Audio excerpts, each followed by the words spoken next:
Hey everybody, Muggz here, and welcome to Muggz's MK Classroom. That's right, in this video I wanted to try to share some of my MK8DX knowledge with you guys, and in particular I want to show you guys how to become an expert sniper. Yeah, that's right. No longer will you sigh in pain when you pull a green shell or a banana. Instead, I'll show you how to see it as an opportunity. Now, of course, there are plenty of instances where such items will be better off suited for protection, and we'll get to that. But we're mostly going to just worry about how to use these items on the offensive. So to start, there are basically two types of items you can snipe with, at least in my eyes. One type are the lob items. These are your bananas and bombs. They move in a lob. You lob them. They move in an arc, I should say. You throw them up in the air, and they land. In the case of a banana, they stick to one spot. In the case of a bomb, they bounce around. So yeah, lob items. The other type of item I'm going to call line items. These include the fireballs, the boomerang, and most notoriously, the green shell.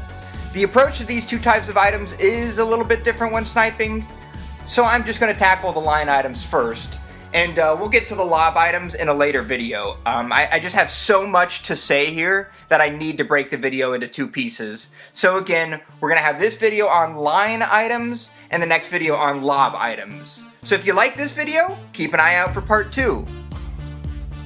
Okay, so let's just jump into how to snipe with these line items. I'm basically going to describe everything in the context of the green shell. You know, the concept kind of generalizes naturally to boomerangs and fireballs, although there are some differences to note, and those differences are the following. First off, boomerangs will destroy any items in their path, including an opponent's protection, so that's really nice. You get 3 throws with them. Throws 1 and 2 are short, and the boomerang returns to you. Then for the third throw, the boomerang flies off, never to return, and it'll even ricochet off walls, or leave the map, or, you know, go until it breaks. So that's how the boomerang works. Green shells and individual fireballs, however, will annihilate any item they contact, but destroy themselves in the process.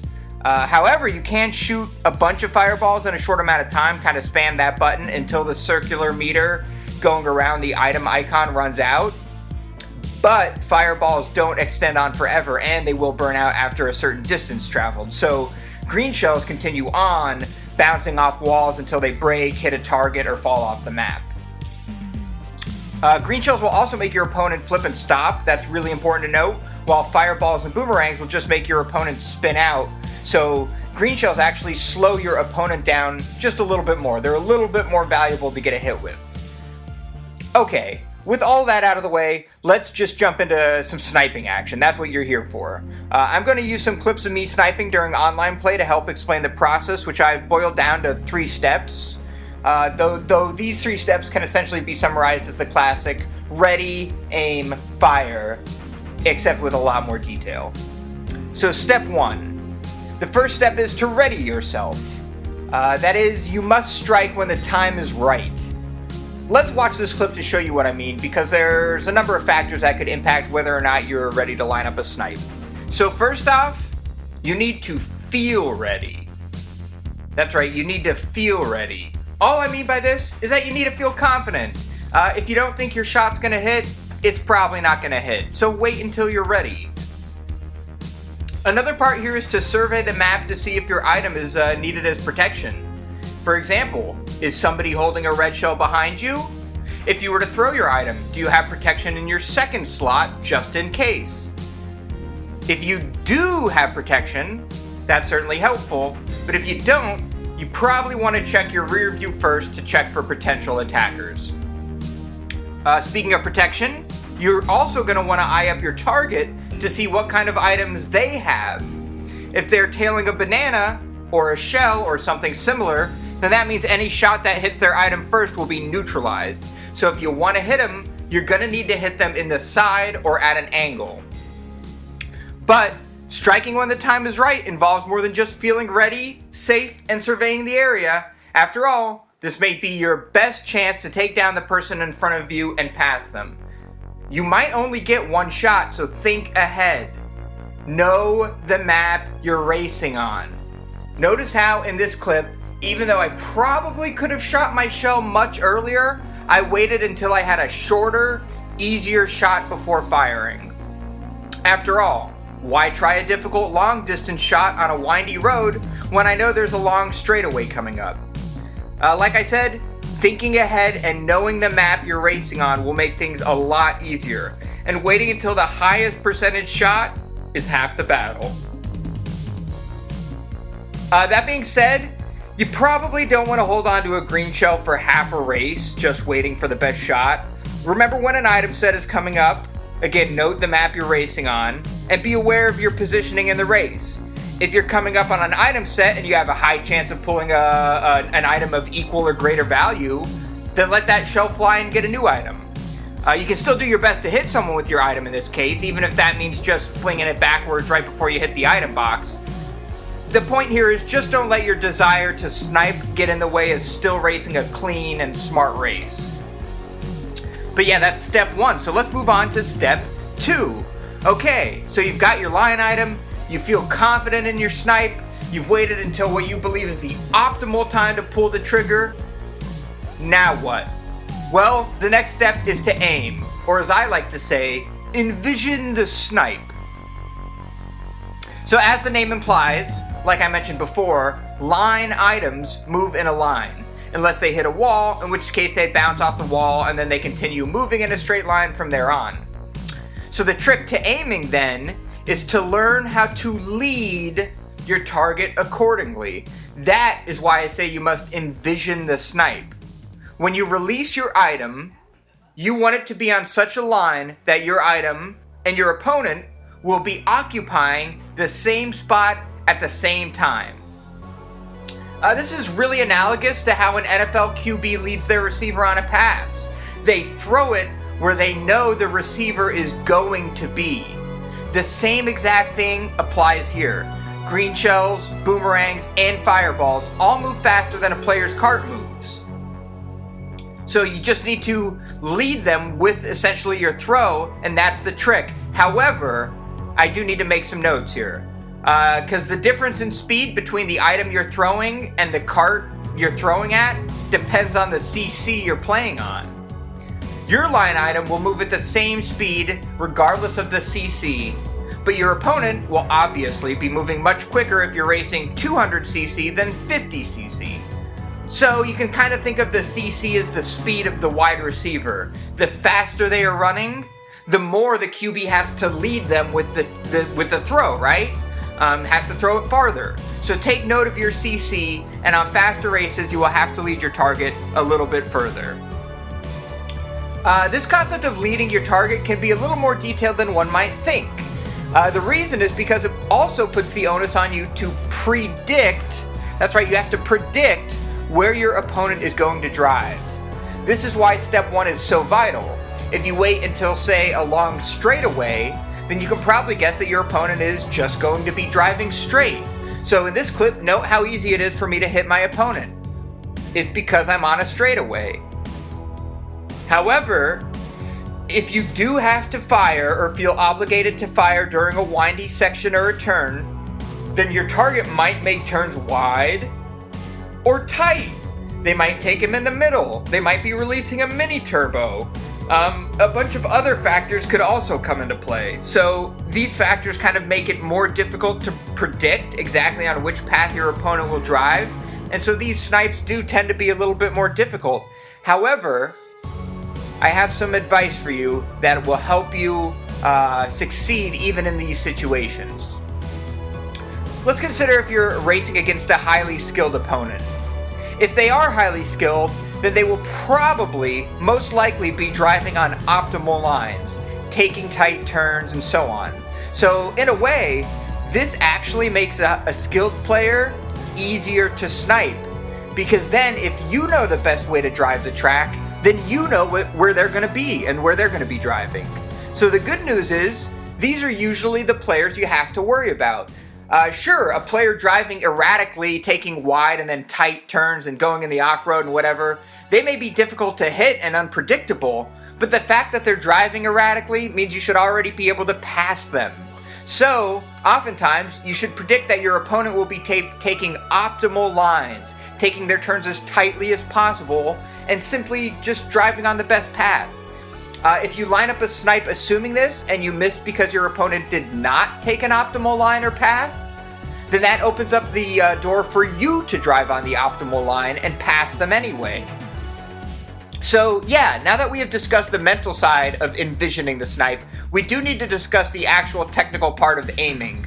So notice in this clip how I do a little wiggle, like a wiggle move in towards my target. This is essentially how you should do the inputs on your controller. You want to tilt your trigger in the direction you need to aim, and then release the shell as soon as you have wiggled just enough. Then, once the shell is released, you can resume driving on the optimal path by wiggling back. The amount you wiggle does depend on how far you need to lead your opponent. A slight wiggle towards them, say, means you're leading them farther, and a more extreme wiggle towards them means you're taking a more direct shot. However, if there's a turn coming up, you might have to wiggle away from your target. Note in this clip that, since my target will be making a left-handed turn, I take that into account in my shot by wiggling in the direction of the turn.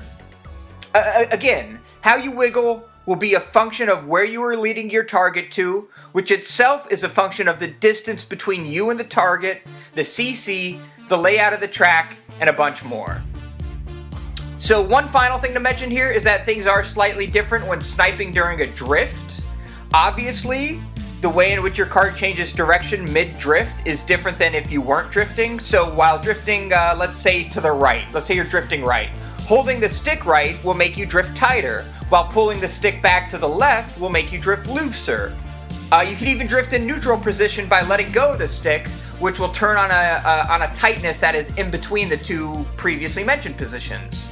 So in these cases, you can't wiggle quite as freely as you would if you weren't drifting. So the lines on which you can fire are honestly somewhat limited. So sniping while drifting is, in my opinion, often more about timing and feel than anything else. But don't worry, we're about to discuss that in step 3. The last step, step 3, is simply fire. That is, you must, quote, pull the trigger and release your item. If you've taken care of the mental side of sniping and you started your wiggle, at some point you need to actually toss the item. In most cases, like I just said, executing this step is simply a matter of timing. You want to release your shell at the right time in your wiggle or drift so that it is on the line that you envisioned, to lead your target, of course. Since we are actually dealing with technique and inputs here, this part can be a little discouraging. You know, you may feel as though you did everything right mentally. You aimed, and the shot still missed. Don't be discouraged. Instead, what I encourage you to do is use every snipe attempt as an opportunity to learn. Listen, if I walked you through every possible sniping scenario in this game, MK8DX, this video would be hours long. Instead, what I want to do is give you the fundamentals you need to generalize these techniques to any situation. And a big part of that is the ability to learn from your past failures. If your snipe misses, take note of how it misses. Did it zoom past ahead of them? If that's the case, then maybe you didn't wiggle enough, or maybe you just released the item slightly too early. Or did your shot miss behind them or hit the item they were tailing as protection? Then in that case, maybe you were just late on the release of your item. Listen, the point is this. Take note of how your shots miss, and use that to improve your shot next time. Once you start getting some hits, take note of what you did right, and soon I guarantee you will be reproducing those successful results in no time. Again, firing is really just a matter of timing, assuming you've done everything in steps 1 and step 2 properly. So, let's watch a clip where I put everything we've talked about together, and I'll explain it. Again, the most important part of sniping is step 1, I think. The rest really just comes with practice. So let's look at this clip. It's lap 3 and I'm trailing the dude, who has a red and I have a green. If I shell him at the wrong time, he gets me with his red, like right now. However, I know that up ahead, there's an item set and a long jump. If I wait for an item, I might get backup protection, but better yet, if I use the green shell over the long jump, not only will I get the hit, but the dude will fall, giving me plenty of time to escape his red and pull my protection. So that's the optimal time to fire. Here it goes. I just aim up and time it properly to get the hit, and I escape with the first place. Notice how I waited for the best time, did my little maneuver towards him, and let it rip. Alright, now before I wrap up this video on part 1 of sniping, there is one last sniping technique I want to address that will apply to really all types of items, and it ties back in with predicting where people are going to drive. I know, it's hard, but it's such a fundamental skill. But this one's kind of a little bit of a trick. This technique just involves hurling your items at a certain location where people often drive. In this case, you're not even throwing at any player in particular.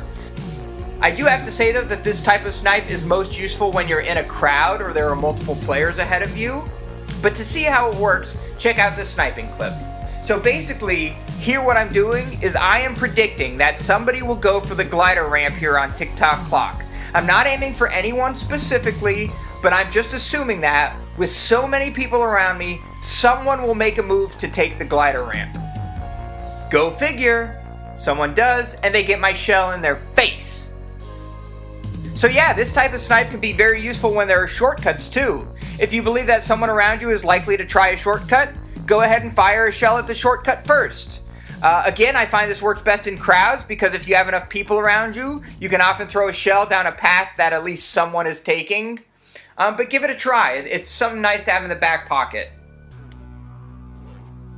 Alright, so that does it for this video.